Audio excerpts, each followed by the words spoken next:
Discussions on the transfer of Western fighter jets to Ukraine continue, but none of the NATO countries are ready to take the initiative. U.S. President Joe Biden once again claimed that the U.S. will not supply Ukraine with F-16 fighter jets, despite the fact that the discussion on this issue intensified after the decision to transfer tanks to Ukraine. Some NATO member countries already know the mood swing of their American patrons and avoid any forceful language in their speeches. Poland is ready to transfer its F-16 fighter jets to Ukraine only in full coordination with NATO countries, the Polish Prime Minister claimed. In his turn, French President Macron warned that Paris initially excludes nothing, thus the transfer of combat aircraft to Ukraine is also possible. Macron also voiced in advance some conditions for Kiev. In particular, weapons should not be used for strikes on the territory of Russia, and the supplies should not reduce the defense capabilities of France. Meanwhile, U.S. representatives are already preparing public opinion for any possible supplies.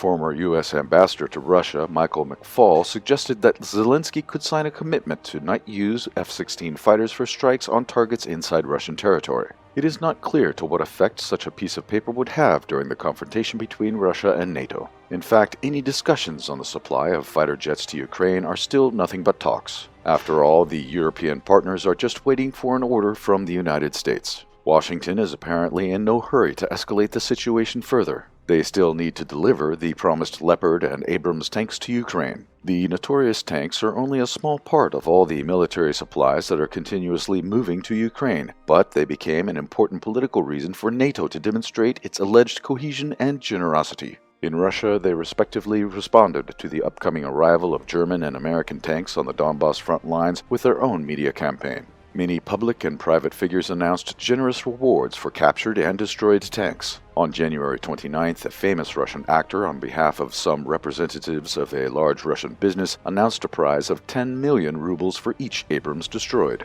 A couple of days ago, the Russian company Fores announced a reward of 5 million rubles for the first destroyed or captured American M1 Abrams or German Leopard 2. The initiative was also supported by government agencies. The governor of the Transbaikal territory will pay fellow countrymen 3 million rubles for the seizure and 1 million rubles for the destruction of a German Leopard tank of any modification. U.S. Abrams tanks are cheaper, 1.5 million for the capture and 500,000 rubles for the destruction. These are just some of the announced prizes. The hunt begins and the stakes are rising.